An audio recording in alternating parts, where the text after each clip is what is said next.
اب آپ کہیں گے کہ جب سید بادشاہ راضی نہیں ہے تو پھر ہم یہاں کہ ہماری مرادیں کیسے پوری ہوتی ہے؟ میں نے کہا یہ آل نبی ہیں،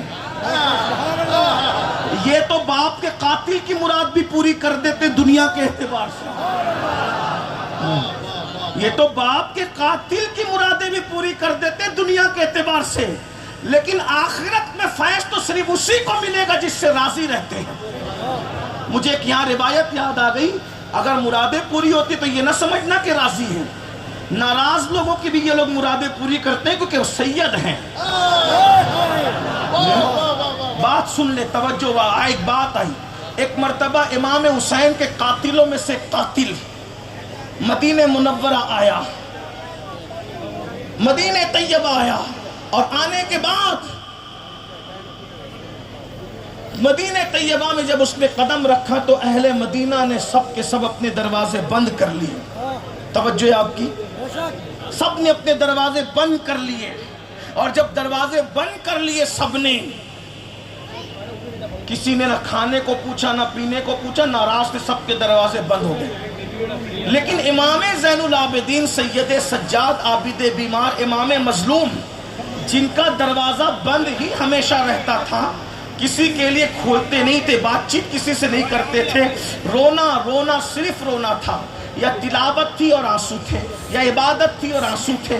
کسی نے دروازے پہ دستک دی، امام نے دروازہ کھولا، آنے والا خوشی خوشی کہتا ہے امام فلاں ابن فلاں قاتل امام حسین جو قتل میں شریک تھا آپ کے بابا کے، مدینے کی زمین پر اس نے اپنے ناپاک قدم رکھے تو اہل مدینہ نے اس کو کیا سزا دی، کیا سزا دی؟ سب نے دروازے بند کر لیے، نہ رہنے کے لیے مکان ہے، نہ کھانے کے لیے کھانا ہے، نہ پینے پانے کے لیے پانی ہے، کچھ نہیں، ذلیل ہو رہا ہے، وہ ذلیل ہو رہا ہے، اس کو لے آ۔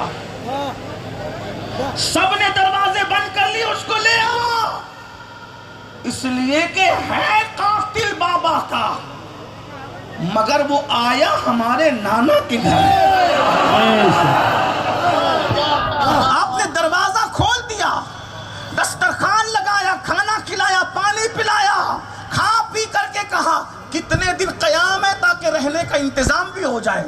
اس نے کہا او علی، آپ کا اصل نام امام زین العابدین کا علی ہے، او علی ابن حسین، یہ مدینے والوں نے مجھے پہچان لیا اس لیے دروازے بند کر لیے، آپ نے مجھے شاید نہیں پہچانا اس لیے اتنی مہربانی کر رہے ہیں۔ امام کی آنکھوں میں خون اتر آیا، آپ نے فرمایا یہ مدینے والے کربلا میں تھے؟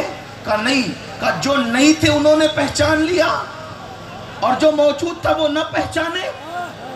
بھئی جنہوں نے تجھے وہاں نہیں دیکھا تھا انہوں نے پہچان لیا، میں تو وہاں موجود تھا، تو وہی ہے نا۔ تیرے ہی تو کہنے پر معصوم علی اصغر کے حلق پر تیر چلا تھا، تو وہی ہے نا کہ علی اکبر کے سینے پہ گھوڑے دوڑتے وقت تو خوشیوں سے تالیاں پیٹ رہا تھا، زینب کی چادر لٹ رہی تھی تو خوشی کر رہا تھا، سکینہ کے چہرے پہ جب تماچے مارے جا رہے تھے تو تجھے ایک کیف و سرور، تو وہی ہے، فلاں بن فلاں ہے نا تو۔ امام نے جب اس کو یاد دلایا، اس نے کہا آپ نے جب اتنی گہرائی سے پہچانا تو پھر یہ احسان، فرمائے یہ ہمارے خاندان کی ریت ہے،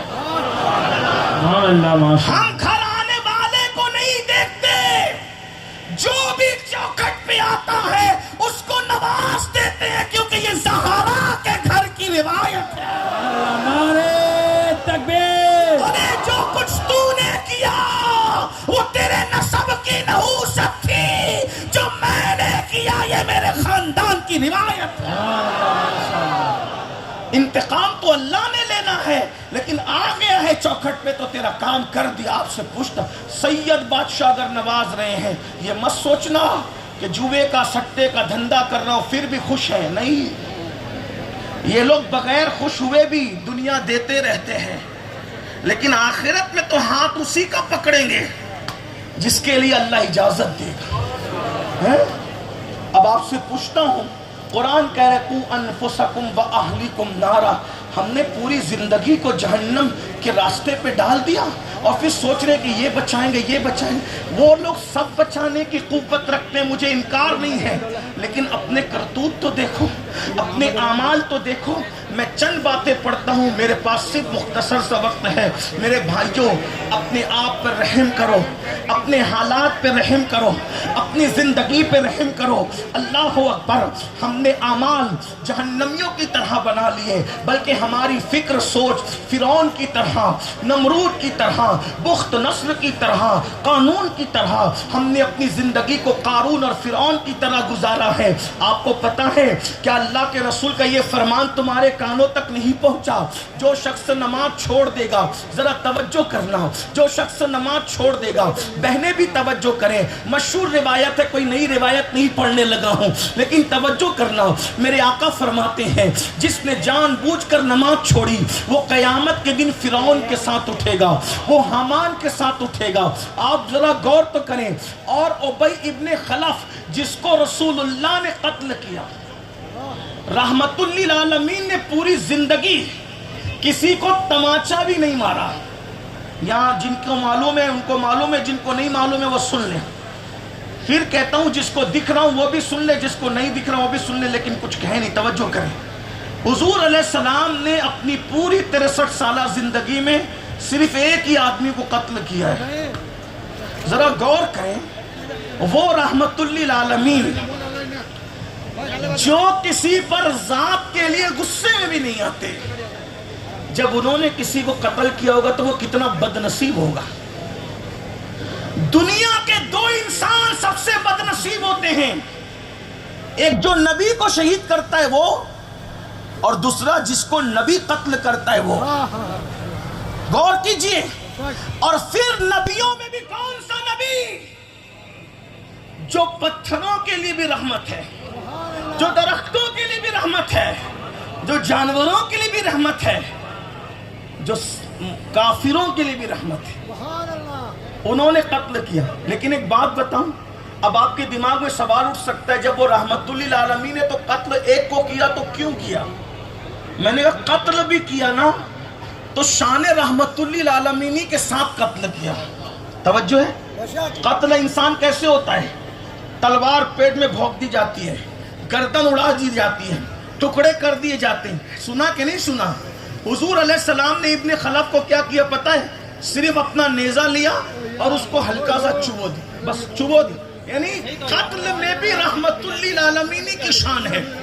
صرف نیزہ چبویا ہے, پورے میدان میں تڑپتا پھرتا تھا.